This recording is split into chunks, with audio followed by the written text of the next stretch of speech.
Well, we are here in the home of Karla and her many dogs. This is really quite the place to be if you are a dog, because you have helped out with so many dogs. You've fostered dogs. But we're here, well, of course, for all of the dogs, but we're here to talk about Lewis. And Karla, Lewis has what I would call doggy dementia. There is a more medical or canine medical term for that. Tell me about Lewis and what Lewis suffers from. He has canine cognitive disorder is what the official name is. Okay. And it's the same as Alzheimer's in a person. How did you know that there was something wrong with Lewis? What were the first signs that really made you think, okay, something's not right?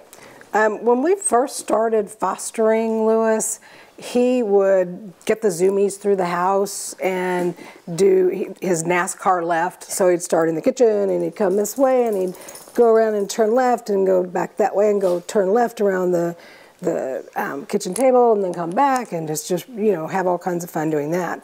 And even when he would just walk and pace, he'd always these long distances and turn left. Well, then one day I started noticing that he wasn't turning left anymore, and he was only making tight circles to the right. And just going around. And just going around and around and around and around. And so we went online, we found some checklists. We found one checklist that has like 24 points on it, and he checks off 21. 21 out of 24. Out of 24. So really strong, you know, evidence for it is canine cognitive disorder.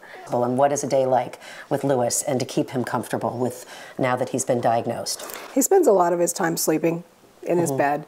If he's not sleeping in his bed, then if the weather's nice enough to permit, he goes out on his giant trampoline. The trampoline, yes. Which is the pool cover. The pool cover. But the trampoline, and yes. will go around and around. Actually, he will go in different directions. That's it's very weird. We haven't figured out what clicks.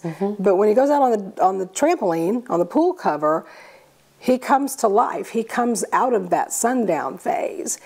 Gets into a spot and can't get out? Yeah, he can't figure out that he's got reverse left and right. And just stays there. He there. just keeps going farther, or he'll just stand there, or he'll push himself farther into... Doesn't know to get out. Right. All he's got to do is back out. What is your advice for those who maybe have dogs who are finding that they're seeing these signs? Get the checklist and talk to your vet. You know, go over the checklist, see what is yes, what's no, and then take it and talk to your vet. We thank you so much for caring for these babies, and Lewis especially, and we will have more coming up in just a little bit. Thank you, Lewis. Thank you, Karla, and all the other dogs.